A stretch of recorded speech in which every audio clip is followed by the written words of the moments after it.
पढ़ेंगे एक वचन को, नोट करें। पहला यूहन्ना 2 की शेप। यहां पर कहता है, जो कोई ये कहता है कि मैं उसमें बना रहता हूं, उसे चाहिए कि वह आप भी वैसा ही चले जैसे वह चलता है।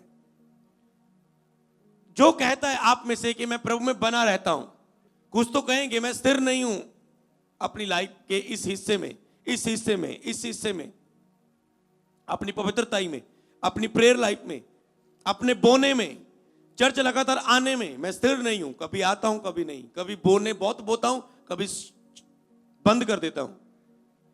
ऐसे कई चर्च में मिनिस्ट्री में पार्टनर जुड़े हुए, वो बोने के द्वारा जुड़े हुए, उन्हें कोई रिस्पॉन्स नहीं दिया गया, एक साल कोई बात नहीं की उनसे, पर वो वचनों को लाइव सुन रहे हैं और बोते जा रहे हैं। स्थिर रहे वो। कुछ लोग बोने में आज बो रहे हैं, कल वो बंद कर देंगे। स्थिरता, किसी भी हिस्से में आपकी स्थिरता कैसे आती है? कहते जो कहता है मैं उसमें बना रहता हूं, वह वैसा ही चले जैसा वह चलता था। यीशु मसीह जो कहता मैं बना रहता हूं परमेश्वर में, तो वो वैसा चले जैसे यीशु मसीह चलता था। क्या आप वैसे चल रहे हो? अगर नहीं तो इसका मतलब स्थिरता नहीं है। यीशु पाप नहीं करता, यीशु गलत नहीं देखता, यीशु गाली नहीं निकालता, यीशु क्रोध नहीं करता था स्थाने वालों के ऊपर, यीशु बुरा नहीं मानता था, लोगों से कुछ भी बोलते थे, सच्चे न्यायी के पास अपने आप को सौंप देता था, चुपचाप रहता था, अपने आप को सच्चे न्यायी के हाथ में सौंपता था जब उसके ऊपर लोग खिलाफत में बोलते थे। यीशु मन में बुरे विचार नहीं रखता था, यीशु लालच नहीं रखता था, यीशु को अपनी इच्छा नहीं पूरी करता था, अपने भेजने वाले की इच्छा पूरी करता था, केवल टोटली सरेंडर था परमेश्वर के सामने, और बहुत सारी बातें। तो अगर आप में वो नहीं है, इसका मतलब स्थिरता नहीं है। तो आज से को एक ही टारगेट है आपका, स्थिरता को प्राप्त करना जिंदगी में। और आज कई लोग के ऊपर वो आत्मा उतर चुका है, कईयों के ऊपर उतरेगा इस वचन को सुनने के बाद। और वो कहता है, अगर हम इसी की 15 आयत को पढ़े, 6 को पढ़ा हमने, 2 की 15 को पढ़े, तो तुम ना तो संसार से और ना तो इस संसार की वस्तुओं से प्रेम रखो। कहता है ना तो तुम संसार से प्रेम रखो, ना तो संसार की वस्तुओं से। संसार की वस्तुएं बहुत सारी हो सकती, संसार में लोगों का प्यार, संसार में लोगों की चीजें, फोन, गाड़ी, कुछ भी अच्छी चीज जो आपको हद से ज्यादा खींच रही हो सकती, वो टीवी हो सकता है, वो लालच हो सकता है, वो ज्यादा खाना हो सकता है। वो कहता है ना तो तुम इस संसार से और ना तो इस संसार की वस्तुओं से प्रेम रखो। यदि कोई संसार से प्रेम रखता, उसमें पिता का प्रेम नहीं है। कितने लोगों ने आगे आकर पिता के प्रेम को महसूस किया, सच वाला, कि आज जो महसूस किया। कहता अगर तुम संसार की वस्तुओं से प्रेम रखते हो तो तुम में पिता का प्रेम नहीं है। होली स्पिरिट आज से आपसे ये चाहता है कि आप संसार की वस्तुओं से प्रेम ना रखें, आप परमेश्वर से प्रेम रखें। उसमें पिता का प्रेम नहीं है जो संसार की वस्तुओं से और संसार से प्यार करता है। प्रभु ने कहा जो मुझसे ज्यादा अपने भाई बहन, खेतों को, बिजनेस को ज्यादा टाइम देता है, प्यार करता है, वो मेरे योग नहीं है, वो मुझसे प्रेम नहीं करता। 16 आयत में लिखा है, क्योंकि जो कुछ संसार में है, अर्थात शरीर की अभिलाषा, आंखों की अभिलाषा, जीवन का घमंड। संसार में कौन सी चीजें? 3 चीजें। सबसे पहले शरीर की अभिलाषा, ये पूरा शरीर है। इनके किन किन हिस्सों की अगर हम अभिलाषा की बात करें, ये शरीर में आंखें गंदा देखना चाहती है, ये दिमाग बहुत गंदा सोचता है, ये कान बहुत गंदी गंदी बातों को, किसी की चुगली को, किसी के खिलाफ गंदे सॉन्ग्स को सुनना पसंद करता है, ये मुंह गंदा बोलता है, किसी को भी फाड़ खाता है, किसी को भी रुला देता है, किसी को भी दुखी कर देता है। तो ये दिल धोखा देता रहता है, तो ये पांव गलत रास्तों पर जा रहे हैं, ये हाथ गलत कामों को कर रहे हैं। ये है क्या? शरीर, शरीर की अभिलाषा। अगर आप शरीर की अभिलाषा में चल रहे हो तो आपके अंदर पिता का प्यार नहीं है। अगर पिता का प्यार आपके मन में, याद रखना, मन और स्थिरता, ये शब्द पर मैं बात कर रहा हूं। मन, जहां जहां भी मन शब्द आए, अपने उसे लाइन करना है, अपनी डायरी पर भी लाइन करना है, जहां पर आप मन के विषय में कुछ भी लिखो। तो अगर आपका मन परमेश्वर से लव करेगा, कहता अगर तेरे अंदर शरीर की अभिलाषा है तो तेरे अंदर मेरा प्यार नहीं है। क्या होगा अगर मसीह का प्यार, मसीह के लिए प्यार आपके अंदर होगा, मतलब आप उसकी आज्ञाओं पर चलोगे, आप पाप कर ही नहीं सकते। लेकिन प्रभु का प्रेम हमें विवश करता है कि हम उसके वचनों पर चलें। तो अगर आप बाइबल के वचनों पर चलना चाहते हो और प्रभु से आशीष लेना चाहते हो तो आपको क्या करना होगा? केवल प्रभु के प्यार में बढ़ना है बस। वो कैसे बढ़ता है प्रभु के साथ प्यार? प्रार्थना में ज्यादा उसके साथ बैठने से, उसके वचनों को पढ़ने से। जब वचन छूते हैं प्यार से बढ़ते हैं। चर्च आके जब हम आराधना करते हैं तब हम प्रभु के प्यार से बढ़ते हैं। किसी को वचन सुनाते हैं, एक रूह बचाई जाती है, उसको बचा हुआ देखकर, उसको बपतिस्मा लेते देख के हम प्रभु के प्यार से बढ़ते हैं। हमारी प्रार्थना के द्वारा जब कोई चंगा होता है, उसके दुख को दूर होता हुआ देख के हम, हमारे द्वारा प्रभु की अगर महिमा हम करते हैं तो उसे देखकर हम प्रभु के प्यार से बढ़ते हैं।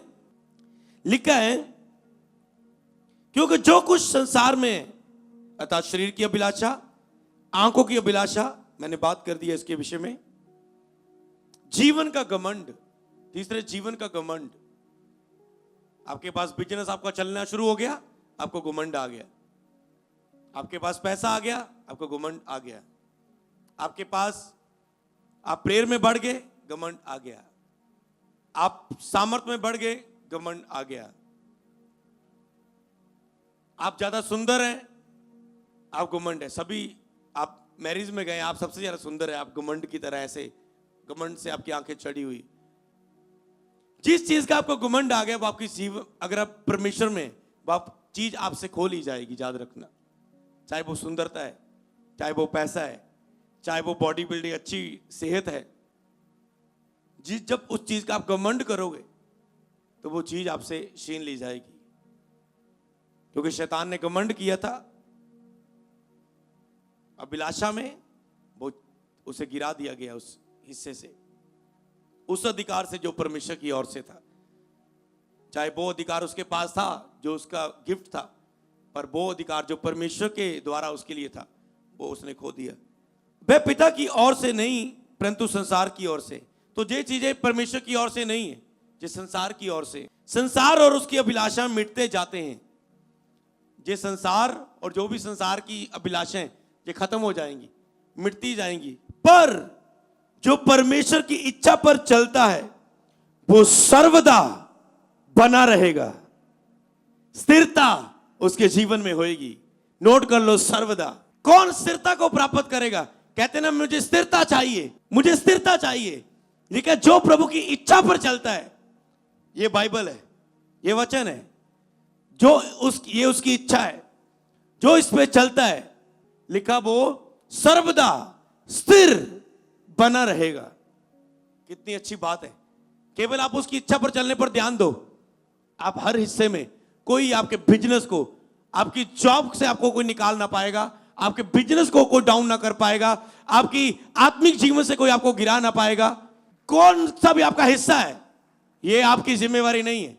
अगर आप लव करते हो और उसकी आज्ञा को मानते हो, मन प्रभु के साथ जुड़ा हुआ, कोई मायने नहीं करता। आज लोग बहाना बनाते हैं, ओ जी मेरे पड़ोसी ने जादू टूना कर दिया, ओ जी हमारी बुआ ने ये कर दिया, हमारे फूफड़ ने ये कर दिया, ओ जी मेरा मामा ये नहीं चाहता मेरे लिए सही होवे, ये नहीं चाहता मेरा वारदा कम बने, ये नहीं चाहता मेरे बेबी होवे, ये नहीं चाहता मेरी पति ना बनी ना होवे। और आप लोगों को कंप्लेंट करते हो, ओ जी मेरे बॉस ने निकाल दिया, लोगों को आप कंप्लेंट करते हो। पर कारण क्या होता है? आपकी अपनी गलती के कारण, अपनी कमी के कारण, अपना ही परमेश्वर से दूर होने के कारण वो प्रॉब्लम आती है। तो इसीलिए जब आप परमेश्वर से लव करोगे और उस स्थिर रहोगे उसकी आज्ञाओं को मानते हुए, तो कभी भी आप लोगों को कारण नहीं ठहराओगे। आपको पता है अगर मैं यहोवा के साथ सही हूं तो मेरे लिए जो होगा वो सही होगा। चाहे ये मुझे ये बॉस जॉब से निकाले तो उससे अच्छी जॉब यहोवा मुझे देना चाहता है, इसलिए निकाला है यहोवा ने। प्रॉब्लम क्या है? आज आप चर्च में आए हो, आपको यहोवा की इच्छा नहीं जाननी आती। क्यों? क्योंकि आप बाइबल नहीं पढ़ते। आज आप चर्च में आए, आप कहेंगे मेरी पथरी ठीक हो जाए, मैं चर्च में आया मेरी पथरी निकल जाए। क्या हुआ? 2-3 एतवार आए, जहां आप जॉब करते थे आपकी पथरी तो नहीं गई, चर्च में आए, आपकी जहां जॉब करते थे आप, उस जॉब में से आपको निकाल दिया गया।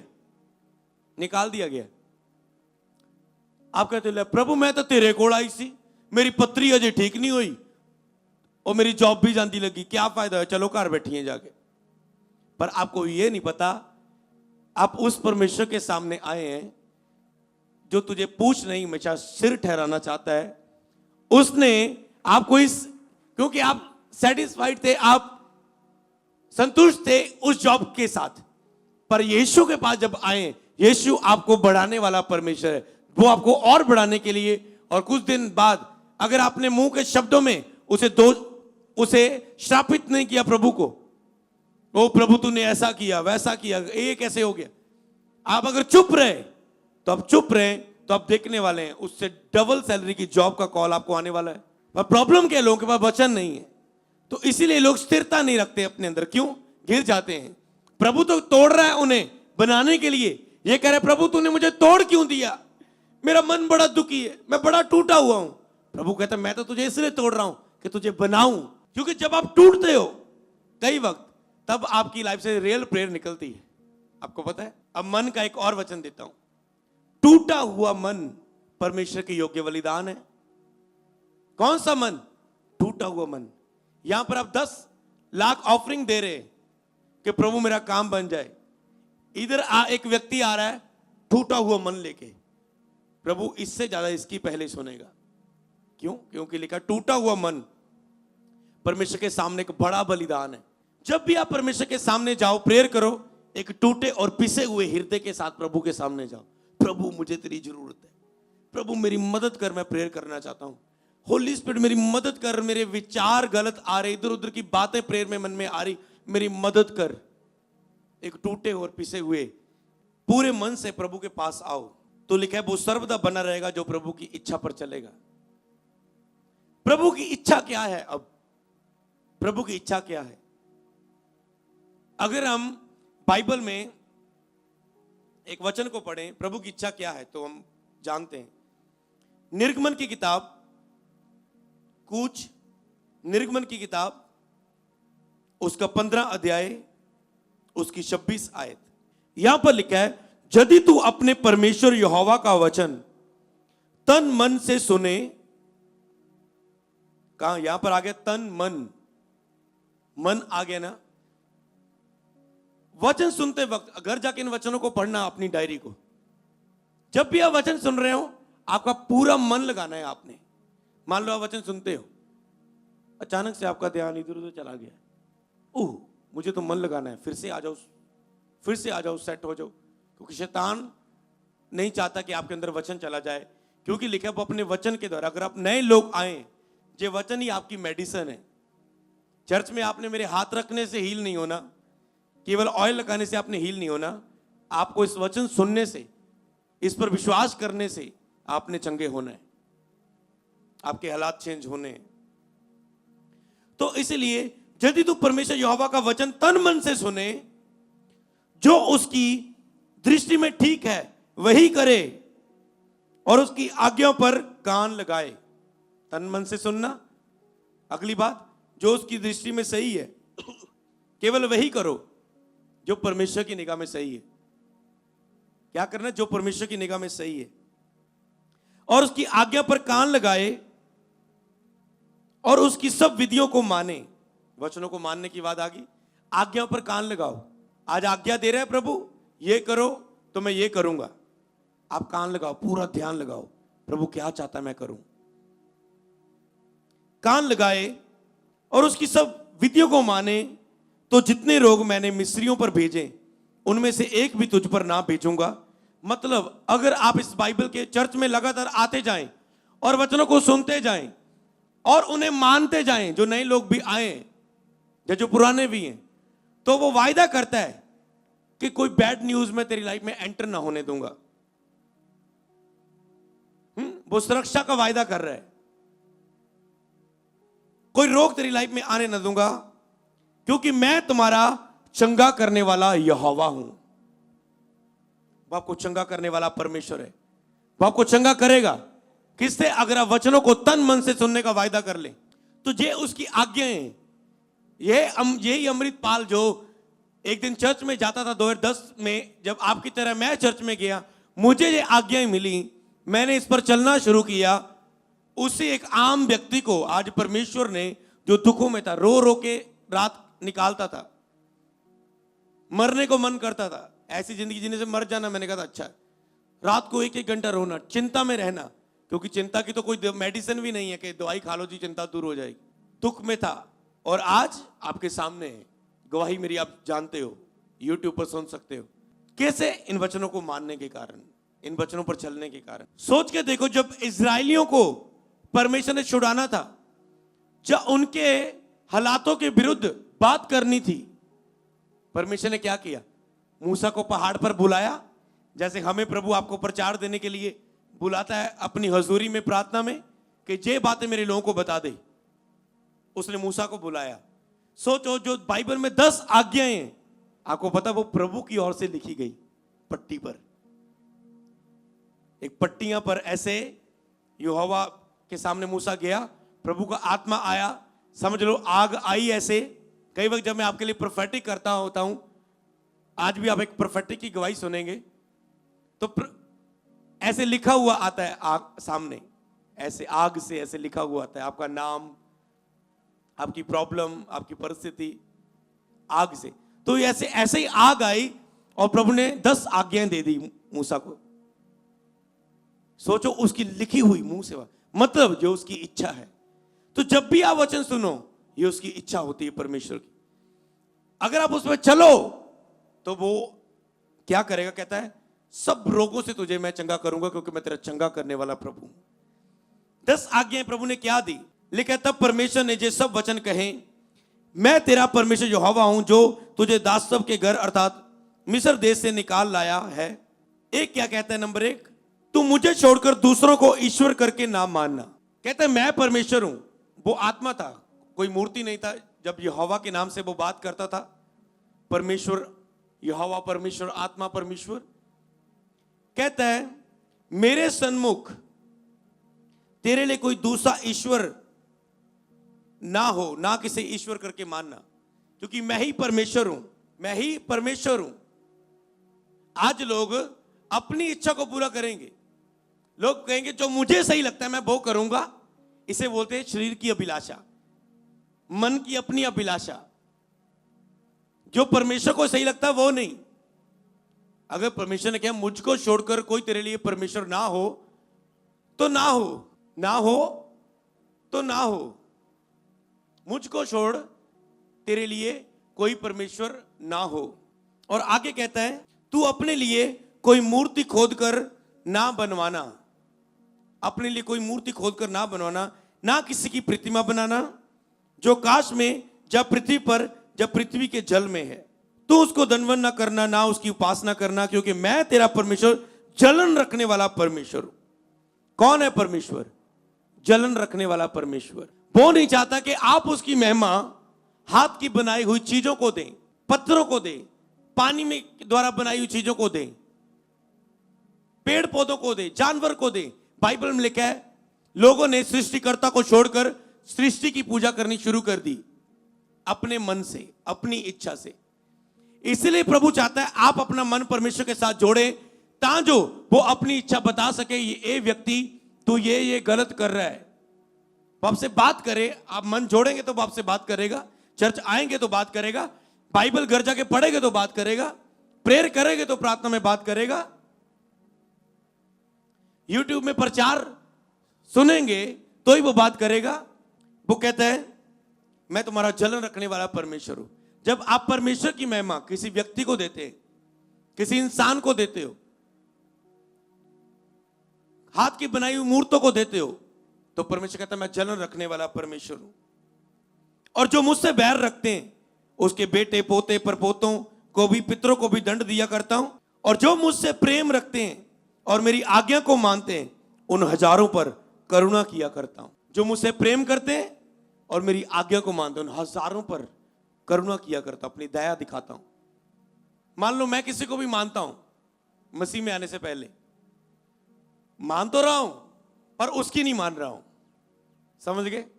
रब को तो मान रहा हूं अलग अलग तरीकों से, पर रब की नहीं मान रहा, उसकी बात नहीं मान रहा। उसकी बात क्या है? आंखों से गलत ना देख, मैं देखता था। मुंह से गालियां मत निकाल, इससे तो प्रभु की महिमा करनी है तूने। मैं गाली निकालता था, गंदे मजाक करता था, कानों में गंदे सॉन्ग सुनता था, दिमाग में गंदे विचार पैदा करता था, दिल में गुस्सा कर लेना, बुरा मान जाना, छोटी छोटी गलदा, क्रोध न पड़ जाना। तो अब बातें तो नहीं मान रहा था। सोचो, अब मैं परमेश्वर में आ चुका हूं, तो अब मैं बातों को उसमें आके मान रहा हूं। क्या मुझसे वो सच्चा परमेश्वर दुखी होगा या खुश होगा? खुश होगा। जब मसीह में आके आप आज्ञाओं पर चलते हो, वो आपसे प्रसन्न होता है, खुश होता है। जिन आज्ञाओं पर आप चल नहीं पाते थे क्योंकि आप सत्य से दूर थे, क्योंकि बाइबल में कहता सत्य को जानोगे, सत्य तुम्हें आजाद कर देगा अंधेरे से, अज्ञानता से, मूर्खता से। आप सत्य को जानते, वो आपको आजाद कर देता है, फिर आप आज्ञाओं पर चल पाते हो। और प्रभु यही कहता है कि जो मेरी आज्ञाओं पर, विधियों पर चलता है, उस पर मैं अपनी करुणा करता हूं, दया करता हूं। तो अगर आप परमेश्वर की आज्ञाओं पर चल रहे हैं, प्रभु से प्यार करते हो, कोई आपका कुछ नहीं कर पाएगा, क्योंकि आप जीवते परमेश्वर और सच्चे परमेश्वर के हाथ में पड़े हुए हैं। हालेलुया। आगे लिखा, तू अपने परमेश्वर का नाम व्यर्थ ना लेना, क्योंकि जो यहोवा का नाम व्यर्थ ले वह उसको निर्दोष ना ठहराएगा। व्यर्थ नाम लेना, प्रभु प्रभु भी कही जाना, पाप भी करी जाने, चर्च भी आई जाना, मूर्ति पूजा भी करी जानी। व्यर्थ नाम ले रहे हो आप, वैसे ही टाइम पास कर रहे हो, सच्चाई के साथ, खरे मन से नहीं। व्यर्थ नाम ले रहे हो, चर्च भी आ रहे हो, पाप भी करते जा रहे हो, चर्च भी आ रहे हो, चोरी भी करते जा रहे हो। कहता तुम मेरा नाम व्यर्थ ना लेना। ये क्या है? उसकी आज्ञा। आगे कहता है, तू विश्राम दिन को पवित्र मानने के लिए स्मरण रखना, क्योंकि 6 दिन में तू परिश्रम करके अपना सब काम काज करना, परंतु 7वां दिन तेरे परमेश्वर यहोवा के लिए विश्राम दिन है। इसमें तो ना किसी भांति भांति का काम काज करना, ना तो तेरा बेटा, ना तेरी बेटी, ना तेरा दास, ना तेरी दासी, ना तेरे पशु, ना तेरे परदेशी, ना तेरे फाटकों के भीतर हो, क्योंकि 6 दिन में यहोवा ने आकाश और पृथ्वी और समुद्र और जो कुछ उसमें है सब कुछ बनाया, और 7वें दिन विश्राम किया। इस कारण यहोवा ने विश्राम दिन को आशीष दी और उसको पवित्र ठहराया। परमेश्वर ने 6 दिन में सब कुछ बनाया, आकाश, पृथ्वी, सूरज, चांद, तारे, सब कुछ बना दिए शब्द से, और 7वां दिन आराम किया। इसीलिए वो आपका पवित्र दिन और विश्राम दिन ठहराया परमेश्वर ने। जिस तरह आज आप संडे चर्च में हो, कहता 6 दिन तू काम काज कर, पर ये 7वां दिन, मतलब हमारा पहला दिन, संडे, मंडे, ट्यूसडे, ये हमारा संडे पहला दिन परमेश्वर के लिए पवित्र है। इस दिन तो अपना कोई काम ना करना। क्या? तो अब क्या है? बंदा कहता मैं प्रभु में हूं, पर संडे मिस कर रहा है। मैरिज आ रही है, संडे मिस, पार्टी आ रही, मैरिज मिस, दोस्त ने बुला लिया, ओ जी अपनी फिर दोस्ती गई, अगर तू आज नाल नहीं मेरे आया। प्रभु कहते जो तू मुझे छोड़कर पाएगा, कल तू अपना दोस्त भी वो खोलेगा, पर जो अगर तू मुझे पाने के लिए दोस्त छोड़ देगा, कल दोस्त भी तेरा चर्च में होगा यीशु नाम में। पर लोगों के चुनाव आपके सामने होते हैं। संसार से मित्रता करनी प्रभु से बैर है। संसार को खुश कर रहे हो, मेरा दोस्त न नाराज हो जाए, पुआ न नाराज हो जाए, फुफ्फा न नाराज, ये रिश्तेदार न नाराज हो जाए। आप संडे घर आ रहे हैं जी, ਤੁਹਾਡੇ आजो आजो जी, कोई नहीं जी, संडे प्रभु का दिन है। आपके रिश्तेदारों को पता होना चाहिए कि ये दिन प्रभु का है, ये संडे कभी मिस नहीं करने वाले। हम जब प्रभु में आए थे, आज तक मैंने कभी एतवार मिस नहीं किया, आपको पता है। लोगों को पता है, रिश्तेदारों को पता है भी ये तो नहीं छुट्टी करनी करेंगे, अगर इनको मैरिज में बुलाना है, हमें और दिन मैरिज रखनी पड़ेगी। आपको ऐसा स्थिर होना पड़ेगा हर हिस्से में। आपका कोई रिकॉर्ड ही नहीं है, आपका फैसला होना चाहिए लाइफ में कि ये दिन यहोवा को दिन है। ठीक है, आपको मैं एक सलाह देता हूं, डोंट वरी, अगर आप संडे उसमें कभी कभार, कभी कोई ऐसा समय आ जाए कि आप संडे नहीं आ पाए, बुधवार आ जाओ, कुछ भी प्रॉब्लम थी, पर हफ्ते में एक दिन अपना पूरा करो। ये वचन यहोवा का है, तो उसे आपने पूरा करना है। कोई भी हालात आ जाए, कुछ भी परिस्थिति आ जाए, तो आप चर्च में होने चाहिए। एक समय जब मेरे घर में बंदगी लगती थी और मेरे घर में बुजुर्ग की डेथ हुई, और उस समय भी मैं चर्च में गिटार बजा के वर्शिप कर रहा था। क्यों? अपना काम, अपनी ड्यूटी पूरी करनी है। मेरी ड्यूटी है गाने की, बजाने की। चर्च उस समय भी मीटिंग अटेंड करके अपना काम करके वापस उस काम में गया सेम डे। जैसा यहोवा के साथ आप हैं वैसा ही वो आपके साथ होगा। जितना आप उसे प्यार दे रहे हो उतना वो देगा, आपको ऊंचा करेगा। तो इसीलिए जितनी आप आदर दे रहे हो वो आपका आदर होगा लोगों के बीच में। ये सबसे कीमती समय है। आराम से आपने इन चीजों को समझना है। और आगे लिखा है, तू अपने परमेश्वर, अपने माता और अपनी पिता का आदर करना, उनके विरोध में ना बोलना, उनके ऊपर हाथ ना उठाना, जिससे जो देश परमेश्वर यहोवा तुझे देता है उनमें तू बहुत दिन तक रहने पाए। मतलब जो आशीष आपको यहोवा देगा वो स्थिर रहे, इसलिए कहता है अपने माता पिता का आदर करना। तू खून ना करना। खून ना करना वो आज के टाइम का वो शब्दों से मारने के बराबर है। जो आप शब्दों से मारते हो वो बंदा जिंदा जिंदा मर जाता है, जिन्होंने तू शब्द मार दे अपने मुंह दे। तू खून ना करना, ना व्यभिचार करना। व्यभिचार मतलब किसी के साथ गलत रिलेशन बनाना, गंदा देखना, गलत काम करने, गंदे काम करने, लुचपन के काम करने, हरामकारी के काम करने, जो शरीर के काम है। व्यभिचार ना करना, अपनी पत्नी को छोड़ दूसरी के साथ संबंध में जाना, कहता तू व्यभिचार ना करना। तू चोरी ना करना। चोरी ना करना, क्या क्या चोरी? चोरी कई वक्त आप समय परमेश्वर का चोरी करते हो, लेट आते हो प्रभु के भवन में, वचन का टाइम आप मिस कर देते हो। वचन से हमेशा आपको पहले आना होता है, आराधना के बीच बीच गवाहियों से पहले। तो चोरी ना करना। कई वक्त लोग दशवान चोरी करते हैं। 10वां हिस्सा किसका है? परमेश्वर का। ओ जी इतने की थोड़े तंगी चलती है घर च, इस बार आप बरत लेने, आटा उटा ले आने, और क्या कहते हैं आप उसे यूज कर रहे हो। आपको ये नहीं पता ये परमेश्वर का 10वां है, 10वां हिस्सा परमेश्वर के कामों के लिए, सिर्फ ये साबित करने के लिए कि आपके मन को साबित करने के लिए कि प्रभु मैं पैसे को तेरे से ज्यादा आदर नहीं देता। बोना पार्ट नहीं है, आपको पता, ये साबित करना है प्रभु मैं तुझसे ज्यादा पैसे से प्यार नहीं करता। सिर्फ 10वां बोना ये साबित करना है। हालेलुया। नहीं तो प्रभु ने अगर आपने जरूरतें पूरी करनी है भवन में, वो किसी एक मिलियन विलियन एक बड़े अमीर व्यक्ति को भी छू के बड़ी जरूरतें पूरी कर सकता है यहां पर, उसके लिए कोई मुश्किल नहीं है। समझ रहे ना? पर वो आपको मौका देता है बोने का, ताकि जो आपका प्यार परख सके इन चीजों के द्वारा, आपका लव परख सके वो। तो चोरी ना करना, समय चोरी करना, संडे मीटिंग चोरी करना, आपको यहोवा परखता है। एक व्यक्ति चोरी होता है आपके मन चोरी के विषय में मन को आपने साफ रखना होता है।